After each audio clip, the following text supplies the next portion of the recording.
Good. So let me just pose the first question to prime the pump, if I may.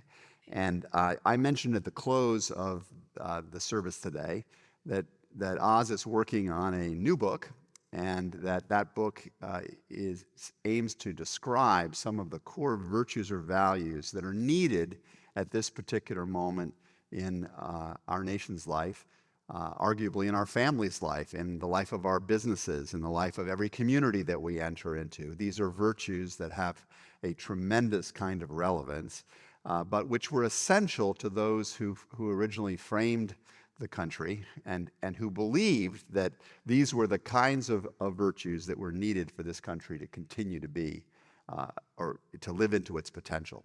So Oz, would you walk through what those 10 virtues are? You don't have to give us a full definition of each, but give us a little taste of what those top 10 are. Well, let me just mention, and by the way, don't call me doctor anymore. Everyone just calls me Oz. Okay. If it's doctor, there's another Dr. Oz. Well, that's a good point. Yes, there is. I met Nowhere near as famous or interesting. Anyway. He wants you to hold the microphone just up like that. Like that, okay. You know MAGA, Make America Great Again. The trouble with it is very few people know what made America great in the first place. And that's what needs to be taught. Now, the American Republic came largely from the rediscovery of the Hebrew Republic. You may know at the time of the Revolution, what was the most quoted book by all the revolutionaries? It wasn't John Locke or Hobbes or Cicero, anyone. It was Deuteronomy. And Exodus and Deuteronomy were the two main books because they were the founding of God's nation. Now, what were the principles then? Well, some of the early ones are obvious: the consent of the governed, and so on. But I've tried to write down 10 of the covenantal principles you see. Now I'll just mention 2 of them towards the end, because some of the principles the framers were not good at following. Most obviously, the principle of mutuality or reciprocity. So they called rights for themselves, but what happened to the slaves? And that's been America's original sin, as people say. But there are some of the principles that we're not good at today. So let me mention an obvious one from the scriptures that the framers also stressed, which I call simply fidelity. If you look at the story of the Passover, that night, after 400 years, Israel's going free. Moses never mentions freedom. Where are they going? To the promised land of milk and never mentions it. What does he talk about? 3 times Moses talks about children. Why?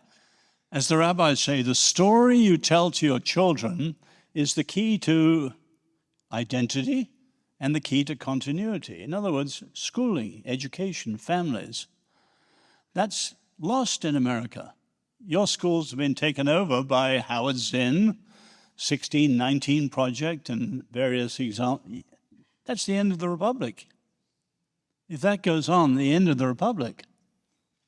And you've got to restore things like that to make America great again, if it's really a serious thing. Or take another one. Again, the words I stress, the words I use are all English, many of them rooted in Latin, but the understanding is biblical. Another one would be civility. Where do you have that in the Bible? The Old Testament has a concept in connection with Miriam, talking against her brother Moses, of what they call evil speech. And the rabbis say you have to speak with respect to people and respect to truth. And so evil speech is tantamount to blasphemy and tantamount to murder. And you think of the language in this country, it's a disgrace, forgive me, it's a disgrace. In this case, from the president down. If Mr. Trump were to ask his own daughter and son-in-law what the Orthodox Jews think of evil speech, he'd have to clean up his language. Or take another biblical example. The Jews have a wonderful concept. It's based on the story of Korah. Arguments on behalf of heaven or arguments not on behalf of heaven. Have you ever heard of that one? What's an argument on behalf of heaven? It's when you argue for truth. If you argue for truth and you win, both sides win, because you both understand what's true. But if you argue only to win, for power, victory, both sides lose, because might is making right, not right, might. And you can think of how many arguments today are all about power.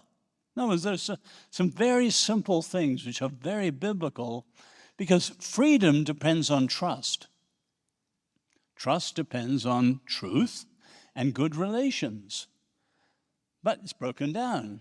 It sounds so absurdly simple. Trust. Trust is the glue that makes a free society stay free.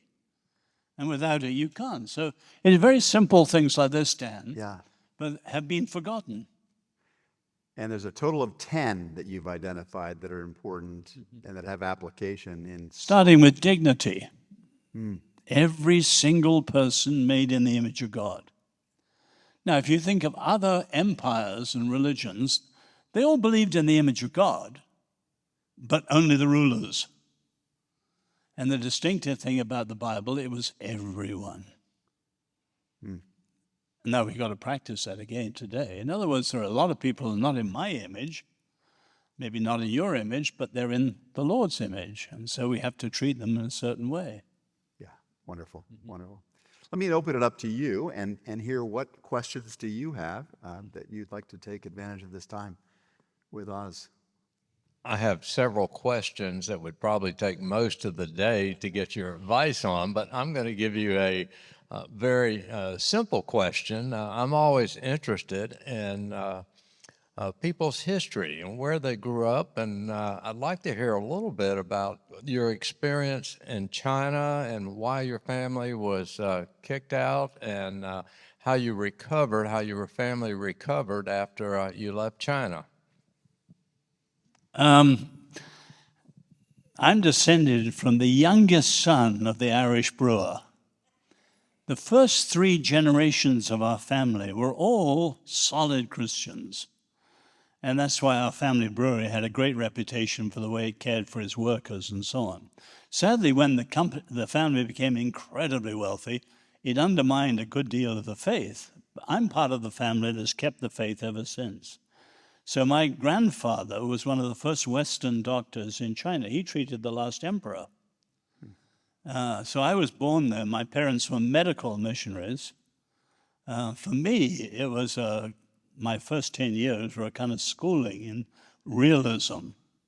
War, famine, death, revolution, you name it. It all happened around you. So I have many Americans don't have a very realistic view of unfreedom.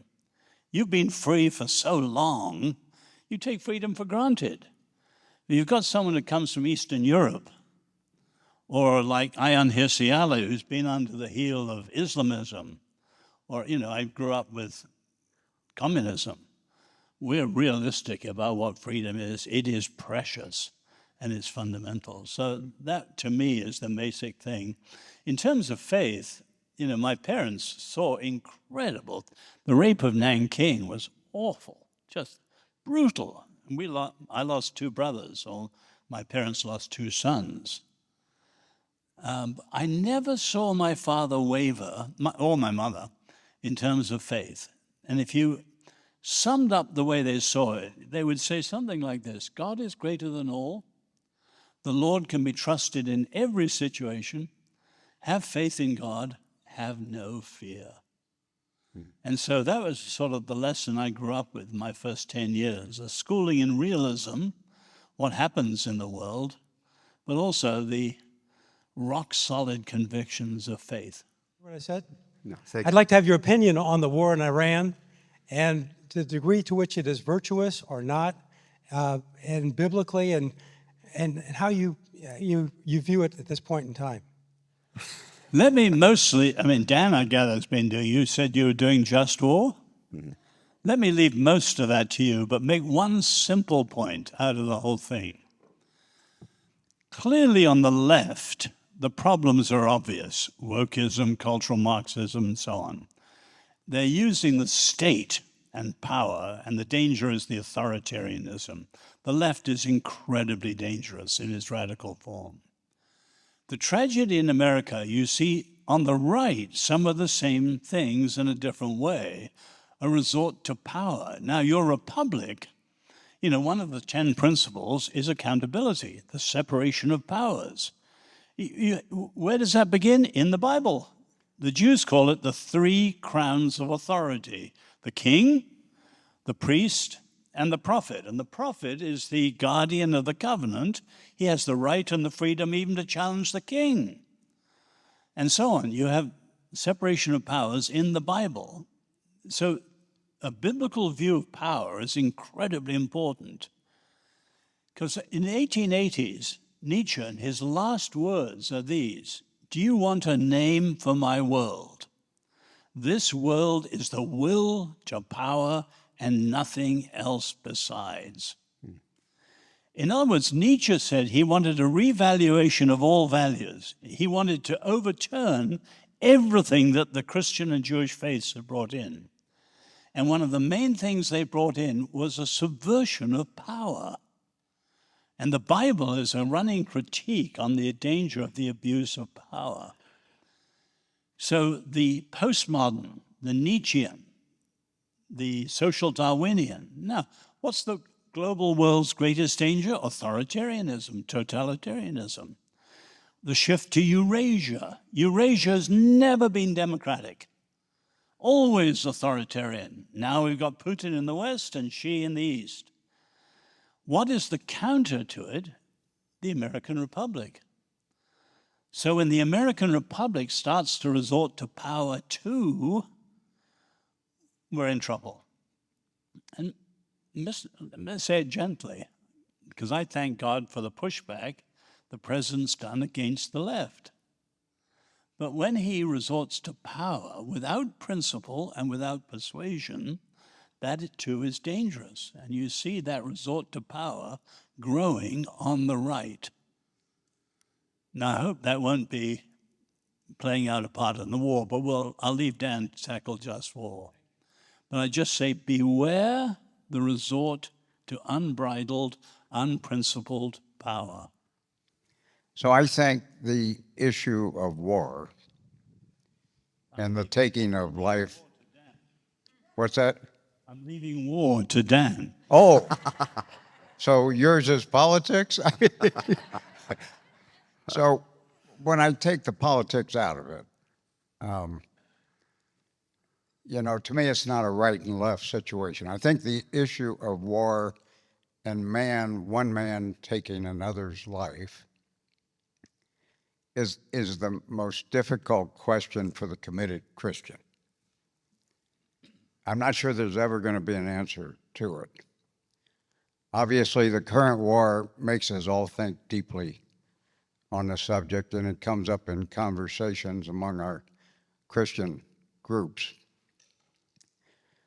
When for instance, I could never be a governor of a state because I couldn't. I won't go for capital punishment. Okay, I think that's where it stops.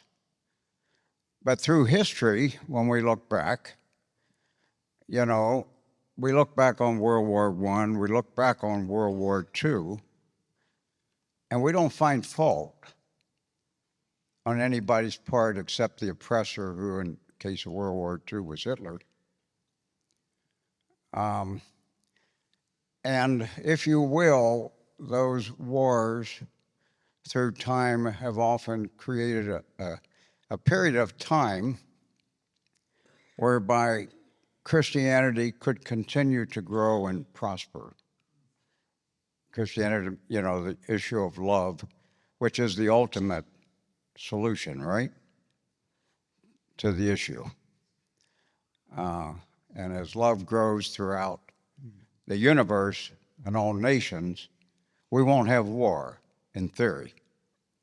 There'll always be these people in power. So You know, I'm not sure what my question is except for to get you to comment on that, because the good of war has been that we have eliminated people like Hitler, saved many, many lives, allowed for prosperity, allowed for growth, both in terms of wealth and in terms of love and Christianity, and through the time. So in that context, what would be your response? So, Bill, I think you're asking a really important question, and one that is on the minds of every one of us, I think, in this moment in history. Last week, I think it was last week, when we had this conversation, I did my best to sort of describe these two ways of approaching the advancement of God's purposes. The Romans 12 vision of overcoming evil with good, it's the great love ethic, and the Romans 13 understanding that there's a role that government will have to play to exercise coercive power at moments to restrain the progress of forceful evil. And that Christians live in this great tension between these two things. As individuals, our bias is clearly towards Roman 12, towards this radical overcoming kind of love. But as members of a society, an entire complex community of people, there will need to be some guardrails on that, and there will need to be a capacity for the exercise of force in certain instances to restrain evil. Hitler illustration you gave is an excellent one. The tricky thing is, as Oz just mentioned, is that in the process of overcoming evil through force, we can become an evil ourselves. And that is where just war theory arose within the Christian tradition, was an attempt to understand the parameters and the guardrails around the exercise of that kind of coercive force. So for those who were not able to be part of that conversation last week, it's all recorded. So if you go to YouTube and you type in the Light from Ocean Reef, or go to any of your podcast outlets and type in the Light from Ocean Reef, you can get that episode and you can listen to it as you're out walking around the community or whatever. I won't try and take our time today by walking through the complexity of all that, but it's a very good question you're asking. Oz, how do we get back to a time of civility? I long for the days when, people could disagree vehemently, but with respect and dignity, and ultimately come away from a discussion with, really understanding the other point of view. Everybody is so ostracized today in how they think. So the question for you is, how do we get back to civility in our personal life and our political life?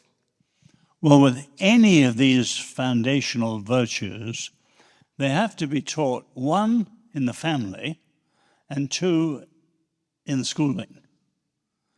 And so they have to be built back into each of those. So, Tocqueville in the 1830s says that the churches are the schools of citizenship.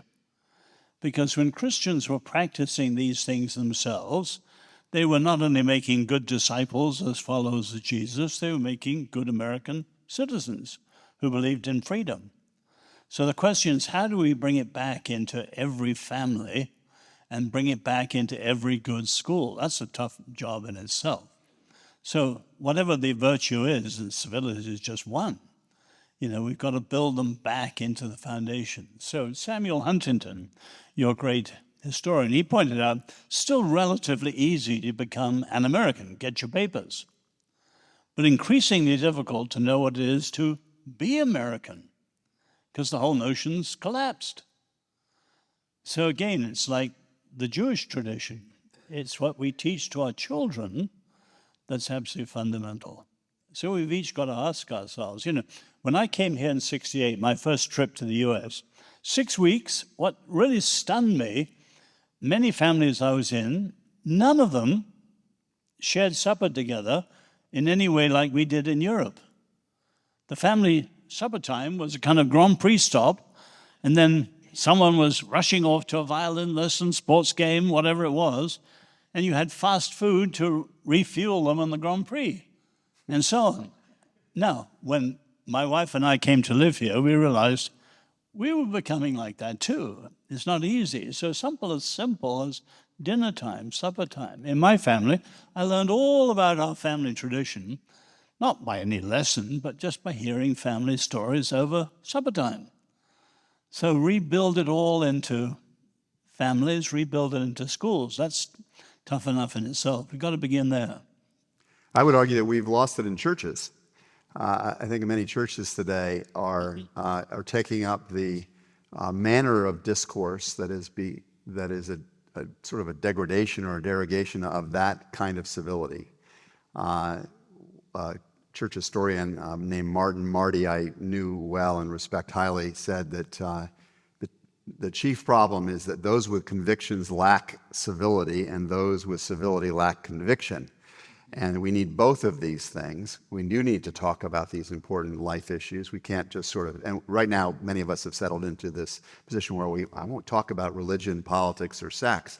There are no more important topics than those three in many ways, but we don't know how to talk about it, so we just stay away from the conversation. So in local churches very often, there are either diatribes, and I hope I'm not bleeding into that myself in saying this, but they're very often talking about the enemies out there instead of the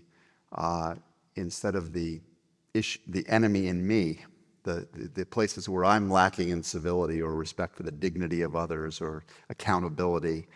And the words of Jesus about the log in our own eye comes to mind for me, that it would be good if, as churches, we began to say, how do we become more subject and expressive of the values that Oz is talking about, these first principles.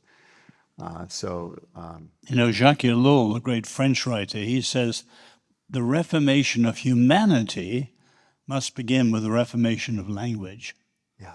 Because words are so important biblically. And biblically, when you take, say, the story of Cain and Abel, if you read Genesis 4, it says, I'd have to tell me I got it right, but it says something like, Abel said to Cain, and then it doesn't say what he said. Yeah.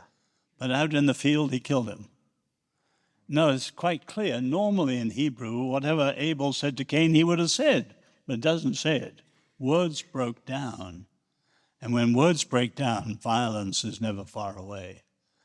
And you know the old quip in the 19th century, America's a republic tempered by assassination. No country in the world assassinates its leaders like you do. And a lot of that is the product of language and words. And I'm afraid from the president down, the trolling and insulting and naming and labeling and being rude to people got to stop. And we who are Christians and so on, we've got to be in the lead with speaking with love and truth and respect. Words are incredibly important. We might do well to remember a short poem by Emily Dickinson that says, "A word is dead when it is said, some say. I say it begins to live that day." Say that one more time. Tilt the microphone up a little bit. Okay, from Emily Dickinson. "A word is dead when it is said, some say. I say it just begins to live that day." Power of words, yeah. So let me say, I'm going to have to talk about the Middle East. In the Middle East, the opposite of autocracy is not necessarily democracy. A lot of times it's disorder. We've seen it over and over again. In your opinion, how can Christians and Jews help reshape our Muslim brothers and sisters? It is an Abrahamic religion. What can we do?